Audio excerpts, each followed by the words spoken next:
alto, estou um pouco sem noção aqui. Tá bacana? Beleza. Prazer, meu nome é Felipe Douglas, é uma honra estar aqui, conhecer a Josi em uma formação, na formação de coach. E desde então a gente tem conversado muito a respeito dessas mudanças, desse novo mundo que viemos passando. E na minha formação eu era o mais jovem também, eu era o mais novo. E eu comecei a ver muitas transformações, muitas mudanças a partir dali. Eu convivo hoje com jovens que já têm empresas, jovens com 22 anos, que já têm o próprio negócio desde os 18 e 19. E convivo com pessoas mais velhas também dentro da minha faculdade, que às vezes estão muito insatisfeitas com a carreira.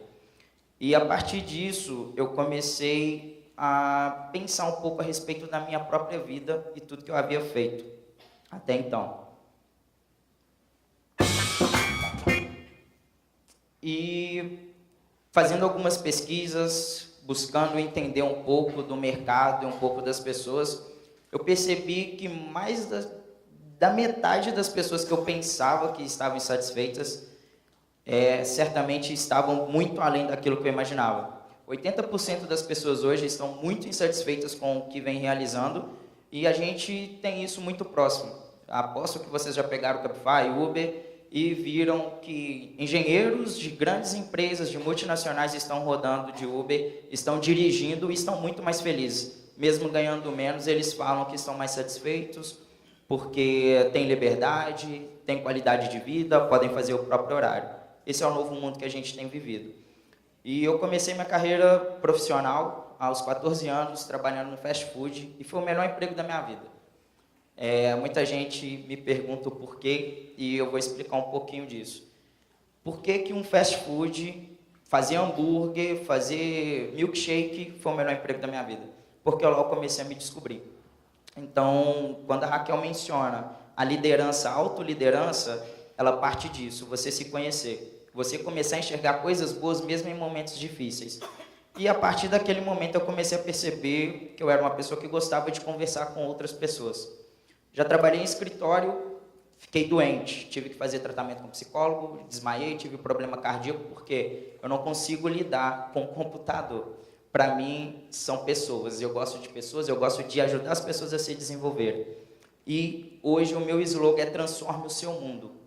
E por que transforme o seu mundo? Porque se a gente quer mudar o mundo, mas não muda a si mesmo, não adianta nada. Porque você vai estar pregando uma coisa que você não vive. E se você prega uma coisa que você não vive, não tem consistência. E a partir disso eu comecei a buscar a transformação do meu mundo. Aos 19 anos eu mudei uma trajetória de uma vida que já estava fadada a ser um cara frustrado, um cara triste, e uma vida que talvez não me levaria a muitos sonhos que eu tenho. E eu comecei a empreender a minha história e busquei me conhecer primeiro para que eu pudesse impactar a vida de outras pessoas, inclusive começando dentro da minha casa. Porque não adianta a gente também buscar impactar o mundo lá fora e lá para a África fazer alguma coisa, sendo que a nossa casa mesmo está perdida, a nossa casa não está da maneira que poderia estar. E pensando nisso, eu trouxe um tema que muitos psicólogos, muitas pessoas de recursos humanos vão reconhecer, que é o perfil comportamental. As empresas, elas utilizam esse perfil comportamental para conhecerem nós funcionários que vamos adentrar na empresa. Mas nós não temos acesso, muitas das vezes, a esses dados, e muitas vezes a gente não tem o autoconhecimento para saber em qual área se adequar, em qual área se adaptar. E uma definição que eu tenho para o perfil comportamental é norte para entrarmos e compreendermos o nosso próprio mundo. O perfil comportamental, ele não dita quem você é, mas ele te dá um norte para que você possa compreender algumas atitudes que você tem, alguns comportamentos que vão ditar os resultados. O mundo hoje ele é totalmente pautado a resultados. E se a gente não tem resultados, não adianta diploma, não adianta nada. A gente chega em entrevistas de emprego e eles pedem experiência profissional. Você está no primeiro período de faculdade, o cara já está querendo uma experiência profissional para você ser um estagiário. Eles querem resultados. Pensando nisso, no meu segundo período de faculdade, eu larguei a empresa, que trabalhava na empresa do meu pai, e eu fui vender trufa na faculdade. Eu sou estudante de administração de empresas, eu aprendi muito mais vendendo trufas do que dentro de sala de aula, porque eu tinha prática. O planejamento, ele é totalmente diferente da prática. A gente chega para agir, as mudanças acontecem, e a gente não está preparado para isso estando dentro de sala de aula. Quando a gente chega no mercado de trabalho, entra numa empresa, a inovação está acontecendo. E a gente está perdido porque a gente está só com a teoria, só com aquilo que o professor passou. A gente não busca colocar em prática o que temos. Por que o empreendedorismo cresce hoje no Brasil? Porque jovens, profissionais que estão dentro da empresa insatisfeitos, eles saem para colocar em prática aquilo que eles já têm de experiência profissional, acadêmica e toda a história de vida que ele tem. Eu costumo dizer que não dá para a gente separar a nossa vida pessoal da nossa vida profissional mais. Não existe isso. Se você coloca uma foto bêbado no Facebook, a empresa ela não te contrata mais. Então você tem que saber adequar como é as suas redes sociais, o seu perfil no Facebook, Instagram, no LinkedIn principalmente. A gente tem o foco só no LinkedIn, mas as outras redes sociais também são muito envolvidas nesse processo de seleção. Existem 4 tipos principais de perfis comportamentais, que o acrônimo DISC, vamos trazer para o português, que vai ser o primeiro dominante, segundo influente, terceiro estável, quarto conformado.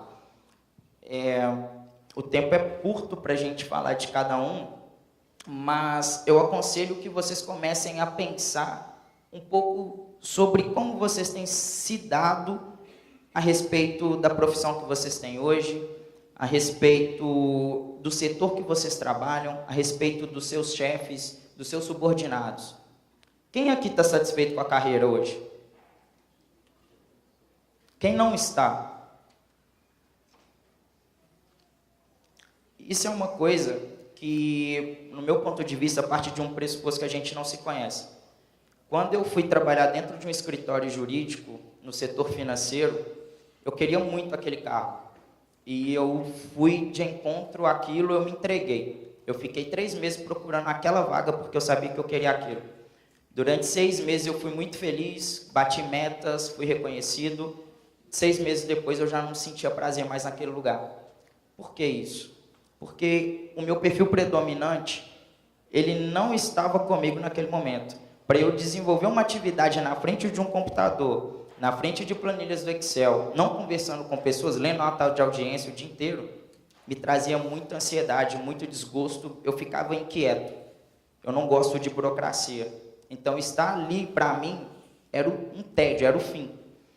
Quando a gente conhece quem somos, o nosso perfil predominante, conhecemos o que queremos fazer, tendo o objetivo claro e específico, colocando metas, tendo metas tanto profissionais quanto pessoais, a gente começa a compreender o que nos levará ao sucesso profissional. A partir daquele momento, eu descobri que não era escritório que eu gostaria de atuar, então eu fui buscar outros trabalhos, por exemplo, como vendas. Me dei muito bem. Em 18 dias eu fui promovido na última empresa que eu trabalhei com vendas. Por quê? Porque eu explorei o meu máximo potencial, as minhas qualidades, aquilo que eu tinha que me dava realmente prazer. Eu gosto de conversar com pessoas, vendas e relacionamento. A pessoa chegava e ela queria comprar comigo, mesmo o meu preço sendo maior do que o preço do meu concorrente. Da mesma forma, quando eu criei minha empresa de camisas universitárias dentro da faculdade, meu preço era o dobro do outro cliente, mas eu fazia com amor. Eu colocava paixão, o meu coração. Então, quando a gente também pensa a respeito de fazermos o que gosta, como que a gente pode pensar nisso? Cara, se eu estou fazendo o que eu gosto, eu vou colocar todo o meu empenho, todo o meu amor nisso daqui. Impossível não ter resultado positivo. Quando você faz o que não gosta, você levanta, nossa, segunda-feira, péssimo isso. Doido que chega sexta-feira logo. É uma verdade, a gente vê isso a todo momento, todas as pessoas xingando, reclamando da vida. Uma coisa que a gente pode evitar. E como que a gente pode identificar o perfil comportamental? Sugiro que vocês façam uma autoanálise. Chega em casa, já comece agora, já comece a refletir a respeito das últimas empresas que vocês passaram. Foram felizes? Satisfeitos com os resultados obtidos? Quais setores vocês atuaram que foram melhores? Qual tipo de cultura da empresa que fizeram vocês progredirem, crescerem profissionalmente dentro da empresa? Qual tipo de líder que vocês tiveram que fizeram vocês realmente crescerem como profissionais? Desenvolveram o máximo potencial que vocês têm? É uma forma de se analisar e de ter essa resposta sem precisar de um profissional. Mas hoje temos coaches, temos psicólogos, temos profissionais de recursos humanos que fazem análise disso, que vocês também conseguem encontrar isso na internet de maneira muito fácil para saber qual perfil que vocês têm. Mas comecem a pensar um pouco mais, ao invés de buscar a resposta fora. Acho que quando a gente começa a pensar, a refletir sobre quem somos, a gente começa a ter um conhecimento muito mais dinâmico, porque nós sabemos aquele pensamento que tem nos limitado ou o pensamento que tem nos impulsionado. E como a gente pode usar o perfil predominante a nosso favor no mercado profissional em 2025, hoje, no ano que vem? Quando você consegue encontrar o que você realmente deseja, ter um objetivo claro, específico, uma meta, você consegue chegar numa entrevista de emprego e se vender. Por que eu estou falando isso? Porque muitas pessoas, já passei por várias entrevistas de emprego, no meu primeiro período eu fiz 9, e eu vi pessoas com cursos técnicos, cursos de graduação, segundo, terceiro período, tinham até mesmo pós-graduação, buscando uma vaga para ganhar R$2.000. Cara, isso é a realidade do Brasil.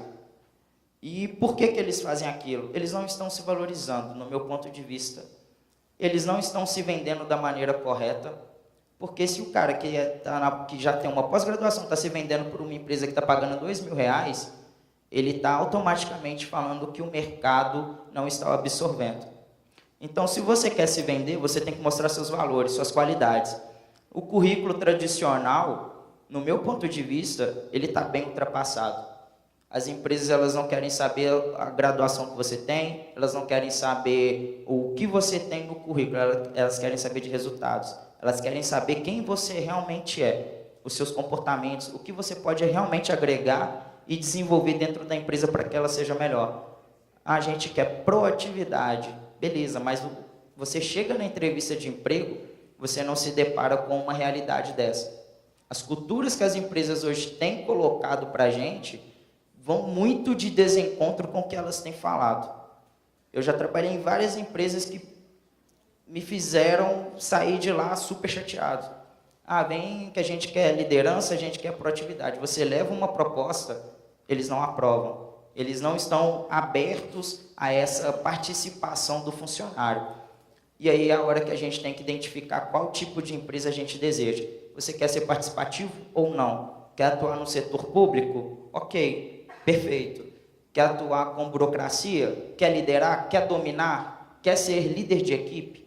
Você tem que se conhecer para que você possa chegar a essa conclusão.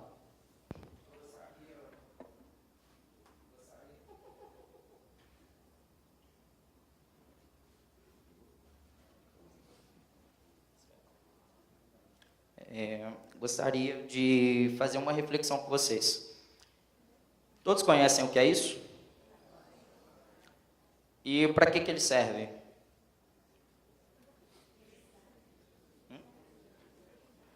Exercer a paciência? Todo mundo sabe o que é, mas ninguém sabe para que significa, o que é realmente, para que ele serve. Alguém sabe para que serve uma árvore na rua?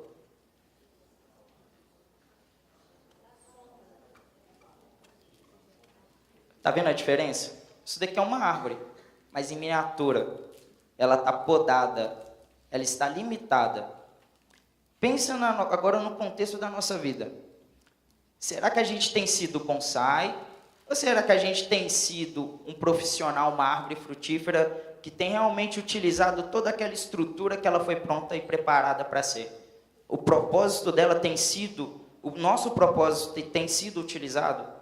A gente tem realmente exercido aquilo que a gente realmente deseja? Às vezes a gente se limita por muito pouco mesmo. Como nossas palestrantes anteriormente disseram, a gente às vezes vê a mudança e trava, a gente para. E a gente nem sabe o porquê muitas das vezes. E o problema maior é esse, a gente não sabe o porquê. Quando eu recebi o convite para vir aqui, eu fiquei muito nervoso. Uma semana sem dormir praticamente. E te falar uma coisa, um desafio enorme estar aqui, mas uma alegria muito grande de ter superado um medo de falar para muita gente que eu nunca vi na vida. E é a minha primeira palestra, eu nunca palestrei na vida e vim aqui superar esse medo e realmente exercer o propósito que eu tenho para a minha vida. Então, fica essa reflexão para vocês. O que vocês têm sido? Obrigado.